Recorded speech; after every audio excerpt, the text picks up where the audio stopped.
یہ ویڈیو بنانے کے لیے مندرجہ ذیل کتابوں کی مدد لی گئی ہے۔ پرانی دہلی کے حالات، مصنف خواجہ حسن نظامی، نادر شاہ مصنف جیمز فریزر، ترجمہ حسن عابد جعفری۔ یہ کتاب نادر شاہ کی زندگی میں ہی لکھی گئی تھی۔ السلام علیکم دوستو، آج ہم ذکر کریں گے دنیا کے ظالم ترین بادشاہوں میں سے ایک نادر شاہ کا، جس کے حکم پر صرف 5 گھنٹے میں 3 لاکھ انسانی سروں کو تن سے جدا کر دیا گیا۔ لیکن اس کی یہ ظالمانہ روش پیدائشی نہ تھی، بلکہ یہ ان المناک حالات کا نتیجہ تھی جو اس کے عزیزوں اور دوستوں نے اس کی زندگی میں پیدا کر دیے۔ نادر شاہ 22 نومبر 1688 عیسوی ایران کے ایک گاؤں میں پیدا ہوا۔ اس کا باپ ایک قلعے کا حاکم تھا۔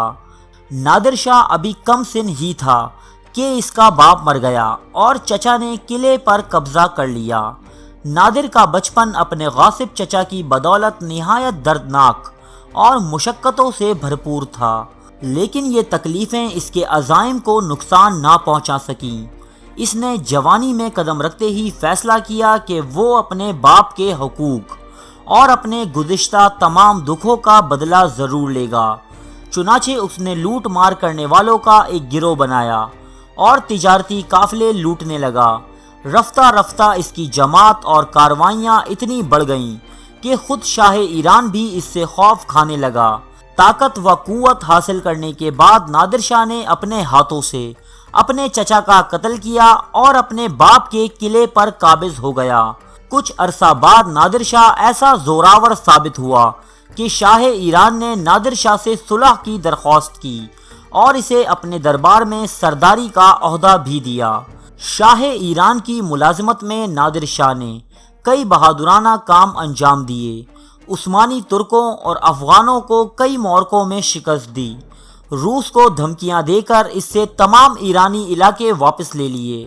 یہاں تک کہ فوج کا ایک مقبول لیڈر بن جانے کے بعد نادر نے شاہ ایران کو معزول کر دیا اور خود تخت و تاج کا مالک بن بیٹھا۔ رسم تاج پوشی کے فوراً بعد قندھار پر حملے کے لیے روانہ ہوا۔ سلطنت عثمانیہ اور ہندوستان کے مغل شہنشاہ اس کی بادشاہت تسلیم کر چکے تھے، لیکن کئی وجوہات کی بنا پر وہ کابل و غزنی کو فتح کرتا ہوا ہندوستان میں داخل ہوا۔ اس وقت تخت ہندوستان پر محمد شاہ رنگیلا جلوہ افروز تھا، جس کی عیاش طبیعت کا اندازہ آپ ہماری ویڈیو محمد شاہ رنگیلا دیکھ کر بخوبی لگا سکتے ہیں۔ کرنال کے مقام پر مغلوں اور نادر شاہ کے درمیان یہ یک طرفہ معرکہ ہوا۔ محمد شاہ رنگیلا کی نااہلی کا یہ عالم تھا کہ وہ دہلی سے صرف 70 کلومیٹر کی دوری پر بھی اپنی پوری فوج جمع نہ کر سکا، جبکہ توپ خانے کو وہ کہیں پیچھے چھوڑ آئے تھے۔ نتیجتاً نادر شاہ کے توپ خانے نے ہندوستانی افواج کو بھون کر رکھ دیا اور محمد شاہ رنگیلا کی 1 لاکھ فوج کے مقابلے نادر شاہ کے 55,000 سپاہی فتح یاب ہوئے۔ 11 مارچ 1739 عیسوی نادر شاہ بحیثیت فاتح دہلی شہر میں داخل ہوا۔ دہلی کے شہری پہلے تو دب گئے، مگر جلد ہی ایرانیوں کے خلاف بلوے شروع کر دیے۔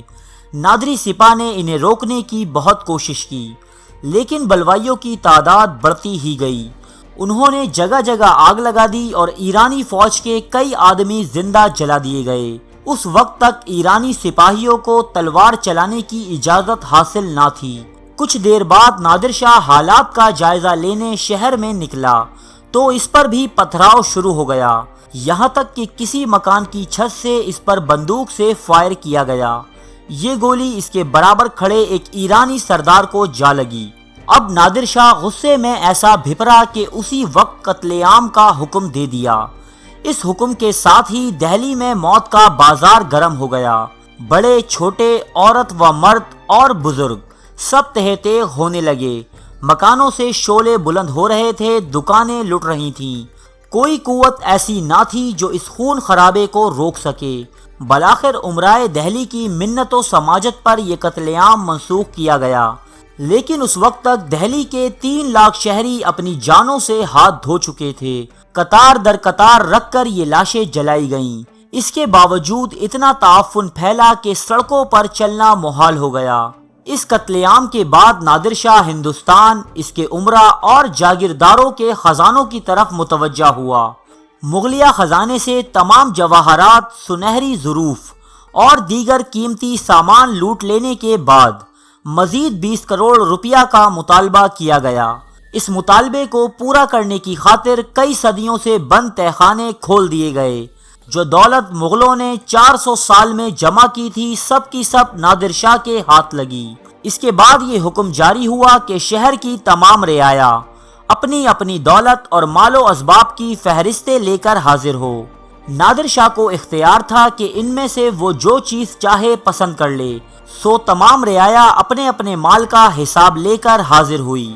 یہاں ان کی ایسی آبرو ریزی کی گئی کہ کچھ لوگ اپنا حساب کتاب مکمل ہونے کے بعد شرمساری سے خودکشی کر لیتے، تو کچھ لوگ حساب کتاب شروع ہونے کے ڈر سے مطلوبہ رقم نہ ملنے پر سرعام ان کے تھپڑ اور گھوسے رسید کیے جاتے۔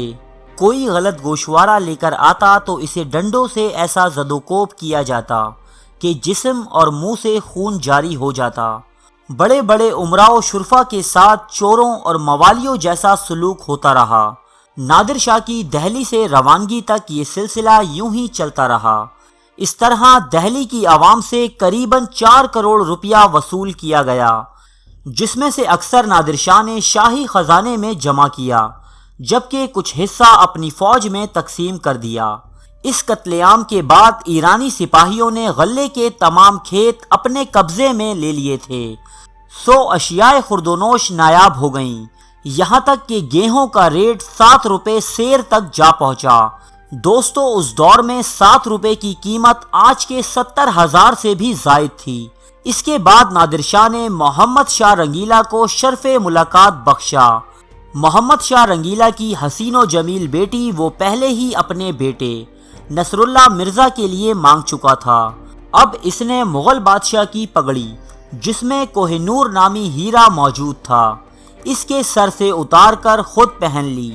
جب وہ دہلی سے روانہ ہوا تو اس کے ساتھ بیش بہا دولت، کوہ نور ہیرا، تختے طاؤس، ہزاروں جنگی گھوڑے، ہاتھی اور نہ جانے کیا کیا تھا۔ اتنی دولت کے اگلے 3 سالوں تک تمام سلطنت ایران میں کوئی ٹیکس نہ لیا گیا۔ ایران میں فوجیوں اور دیگر عہدیداروں کے ساتھ ساتھ دکانداروں اور خواچہ فروشوں کو بھی تنخواہیں دی جانے لگیں۔ مغل فرمانروا اور امرائے دہلی اس حد تک نااہل اور کند ذہن ہو چکے تھے کہ نادر شاہ کے واپس چلے جانے کے بعد پھر سے عیاشیوں اور تفریحات میں مشغول ہو گئے۔ نادر شاہ راستے میں قیام کرتا ہوا لاہور پہنچا۔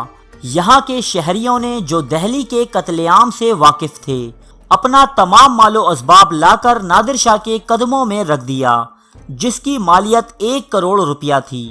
کابل پہنچنے کے بعد نادر شاہ نے سندھ کے والی اور کلہوڑا خاندان کے مشہور حکمران میاں نور محمد کو کابل طلب کیا۔ اس سردار نے یہ سوچ کر کہ نادر شاہ اتنا فاصلہ طے کر کے یہاں آنے کی ہمت نہیں کرے گا، اس طلبی کو نظر انداز کر دیا۔ لیکن نادر شاہ، جو اپنے عزم و ارادوں میں ایک چٹان جیسا تھا، موسم کی شدید ترین خرابیوں کے باوجود نور محمد کی گوشمالی کی خاطر سندھ روانہ ہوا اور امرکوٹ کے مقام پر اسے جا دبوچا۔ 1 کروڑ نقد روپیہ، جاگیر کا ایک بڑا حصہ اور اس کے 2 بیٹوں کو بطور ضمانت ساتھ لے کر واپس نادر آباد روانہ ہوا۔ نادر شاہ کے دور حکومت میں ایرانی سلطنت اپنے مکمل عروج پر تھی۔ اس کی فتوحات کے سبب اسے ایشیا کا نپولین اور سکندر ثانی بھی کہا جاتا ہے۔ نادر شاہ نے 1745 عیسوی میں سلطنت عثمانیہ کے ایک بڑے لشکر کو دوبارہ شکست دی۔ اپنے دور حکومت کے آخری سالوں میں نادر شاہ بہت چڑچڑا اور بدمزاج ہو چکا تھا، یہاں تک کہ اپنے قابل لڑکے اور ولی عہد رضا قلی کو صرف شک کی بنیاد پر کہ وہ نادر شاہ کو تخت سے اتارنا چاہتا ہے، اسے اندھا کر دیا۔ اس کے بعد جگہ جگہ نادر شاہ کے خلاف بغاوتیں پھوٹنے لگیں۔ آخر کار 1747 عیسوی میں اس کے اپنے ہی محافظ دستوں نے اس کے خیمے میں داخل ہو کر اسے قتل کر ڈالا۔ نادر شاہ کے بعد اس کا ایک افغان فوجی سردار احمد شاہ ابدالی اس کا جانشین ہوا۔ ان کی تفصیلات آپ ہماری اگلی کسی ویڈیو میں سن سکیں گے۔ ارے فرینڈز، ایک منٹ، آپ ایسے ہی جا رہے ہیں؟ اتنی محنت سے ویڈیو بنائی ہے، ایک لائک تو بنتا ہے نا؟ اور دوسرا یہ کہ آپ ہمیں اتنی بڑی دنیا میں دوبارہ کیسے ڈھونڈیں گے؟ تو اس کا حل یہ ہے کہ آپ ہمارے چینل کو سبسکرائب کر لیجئے اور اس بیل کے آئیکن کو کلک کر دیجئے۔ اس طرح ہمارے آنے والی تمام ویڈیوز آپ تک پہنچتی رہیں گی۔ ارے ڈریے مت، یہ بالکل فری ہے۔